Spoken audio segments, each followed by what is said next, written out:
আচ্ছা, সোহাগ আবার আসছে। সোহাগ আপনাকে যুক্ত করা হয়েছে। বলেন, কথা বলেন। হ্যালো হ্যাঁ, বলেন। ভাইয়া, ভালো আছেন? হ্যাঁ, বলেন। আহ, আমি দুই দুই বছর কি 3 বছর মতো হবে ইউটিউবে হঠাৎ করে একদিন আপনার ভিডিও আসে। তারপরে দেখি, মানে প্রথম যখন আপনার কথাগুলো শুনছি, আমার কাছে এমন মনে হয়েছে যে কি বলে, হায় হায় আল্লাহ, এই ধরনের কথা বলে, মানে এমনই লাগছে। তারপরে যখন কথাগুলো শুনি, একটু একটু শুনতে শুনতে শুনতে শুনতে এখন এমন হয়েছে যে আমার ফ্যামিলিতে সবাই, মানে আমাকে এখন কেউ দেখতে পারে না। মানে আমার হলো ভাগ্নে আছে, একটা ভাগ্নে মাদ্রাসায় পড়ে, আমি তো ওরে খালি বুঝাই যেগুলা এইরকম হবে, মাদ্রাসায় পড়লে এ হয় অ হয়। মানে আমি কি বলবো, আমার তো ডিরেক্ট ইচ্ছা করে যে একদম সব বইলা ফালাই, যে তা আবার মানে লাগে যে আবার কি হয় যেরকম অবস্থা, বুঝছেন? আচ্ছা, তো হ্যাঁ, হ্যাঁ, এটা তো নিজের নিরাপত্তা সবার আগে, সবার সবচেয়ে ইম্পোর্টেন্ট। হ্যাঁ, বলেন তাহলে। আমার হলো ফুফু আছে, ফুফা আছে, ওনারা একদম হুজুর, একদম হলো তারা পর্দাশীল থাকে, এবং আমাদেরকে মানে বিশেষ করে আমাকে তো দেখতে পারে না, একটু একটু দেখ মানে ভালোবাসে, কিন্তু ওই যে নামাজ পড়ি না, হ্যাঁ, এই জন্য আমাকে বলে যে একদম শুক্রবারের দিন তারপরেও নামাজে যায় না, এই কি অবস্থা। আসলে তারা এখন পর্যন্ত মানে জানে না আমার ওই ফুফা ফুফু, তাদের বাড়িতেই আমি থাকি, তো মানে আমি একটা চাকরি করি আর ওনাদের বাড়িতেই থাকি। তো যখন এই বাসায় তারা আসে, তখনই বলে যে শুক্রবারের দিন বাসায় থাকে, তারপরেও আহ ইয়েতে নামাজ পড়তে যায় না, এক ওয়াক্ত নামাজ পড়ে না, রমজান মাসেও কোনো নামাজ পড়ে না। অবশ্য আমি আবার রোজা রাখি, মানে রোজা রাখি এই জন্য যে রোজা রাখলে নাকি স্বাস্থ্যের জন্য ভালো, এই জন্য রোজা রাখি। সারা বছর রোজা তো রাখা খাই। রোজা রাখা স্বাস্থ্যের জন্য ভালো না ভাই। পানি খাওয়া অত্যন্ত ইম্পর্টেন্ট শরীরের জন্য। পানি না খেয়ে থাকা এটা মোটেও স্বাস্থ্যের জন্য ভালো কিছু না। আচ্ছা, আর হলো এই গত 2 দিন আগে একটা কাজ হয়েছে, সেটা আমার আমার শাশুড়ি, আমার শাশুড়ি হলো একদম সেম আমার ফুপুর মতো, শুধু সারাদিন তালিমে তালিমে যায়, মানে সারাদিন তালিম নিয়ে থাকে। এখন আমার সাথে তো তার সাথে শুধু লেগে যায়, লেগে যায় বলতে সে বলে তার, মানে ওনাদেরকে তো শুধু ভালো ভালো জিনিস শোনায়, ভালো ভালো জিনিস বলে।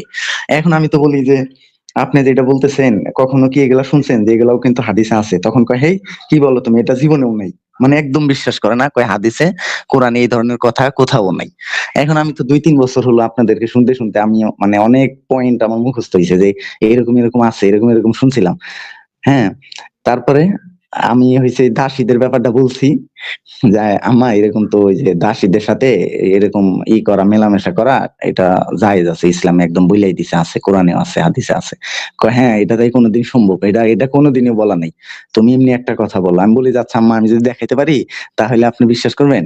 তা এখন আমি তো জানি না যে কেমনে বের করবো, কিভাবে কই পাবো, মানে আমার কাছে তুই নাই। তখন আমি কি করছি, চ্যাট জিপিটি রে জিগাইছি, আচ্ছা যে এরকম এরকম ইসলামে এরকম আছে কিনা, যদি থাকে তাহলে তুমি হাদিসের নাম্বার সহ আমাকে বলো। তখন আমার আবার 2টা শালী আছে, আমার ওয়াইফ ছিল, আমার শাশুড়ি কোরআন শরীফ নিয়ে আসছে যে দেখবে সত্যি সত্যি আছে কিনা। তখন আমি ওইটা চ্যাট জিপিটি রে বলছি, চ্যাট জিপিটি তো তখন একদম ওই যে সহ সূরা আয়াত সহ এগুলা বইলা দিছে। পরে আমি বলছি যে আম্মা আপনি তাহলে বাইর করেন, বাইর করে দেখেন তো মিলে কিনা, ঠিক আছে কিনা। এখন মিলাইছে, মিলাই দেখে, দেখো ঠিক আছে। এখন আমি তো বললাম যে আচ্ছা আম্মা, এই যে আমি যে বলি আপনি যে সই দেন না, দেখেন এই যে এরকম এরকম কাহিনী, তাইলে কি হইলো বলেন?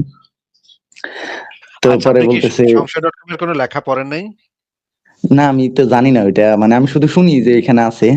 এবং আমি এটার জন্য আপনাকে বলতে চাই যে আসলে এমন কোনো ওয়েবসাইট বা এমন কিছু আছে কিনা যেখানে আমি কোনো একটা ব্যাপারে আমি কাউকে বললাম বা কেউ বিশ্বাস করতেছে না, আমি এটা, আমি বলতে চাই না যে আমি একজন নাস্তিক হিসেবে বা একজন মুমিন হিসাবে, তাও না, আমি শুধু এমনি বলতে চাই যে আচ্ছা এরকম ইসলামে আছে। যদি এটা বলি, এখন যদি কোনো ভাই বলে যে না এটা তো নাই, তখন যেন আমি সাথে সাথে বের করতে পারি ওই ওয়েবসাইটে গিয়া ওই টাইপের কিছু লিখলেই, যেমন যে দাসী সম্পর্কিত একটা কথা যদি আমি ওইখানে এটাই গিয়ে আছে, সার্চ করে। এটাই আছে সংশয়.com। এই সংশয়.com এ আজকে আপনি ঢুকেন। সংশয়.com এ যে দেখেন, এখানে ঢুকলে সংশয়.com বের হবে। এইখানে ঢুকে আপনি যেটা করবেন, এই যে জ্ঞানকোষ, জ্ঞানকোষ এই পাতাটাতে চাপ দিবেন। জ্ঞানকোষ লেখা যে এই পাতাটাতে চাপ দিবেন, তখন এই পাতাটা ওপেন হবে।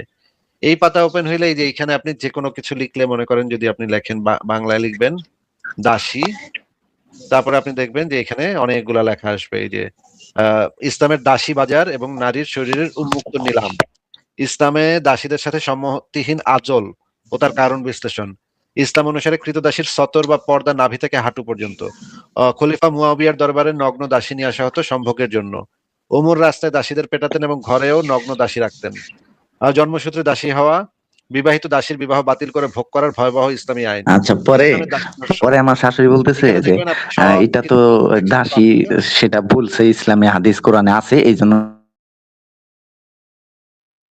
হ্যাঁ ভাই, কথা বোঝা যাচ্ছে না। সোহাগ, আবার বলেন। সোহাগ, আপনার কথা বোঝা যাচ্ছে না, কথা আর শোনা যাচ্ছে না।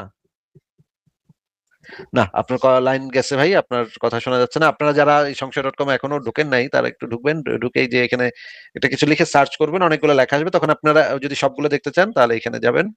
এইখানে দাসী সম্পর্কিত সব, এই যে ইসলামের দাসীর সাথে সহবাস, ইসলামের শরীয়তে এই যে দেখেন, সবকিছু এখানে আছে। হ্যাঁ, সবকিছু এখানে একদম খুব সুন্দরভাবে সাজানো গোছানো আছে।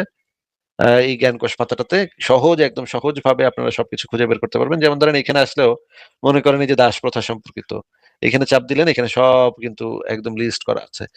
তো আপনারা সংশয়.com টা ব্যবহার করবেন। আপনারা সংশয়.com এর লেখা আপনারা দেখবেন যে এখানে কি লেখা আছে এবং চেক করে দেখবেন, যাচাই করে দেখবেন। তো ঠিক আছে, পরের জনকে যুক্ত করি।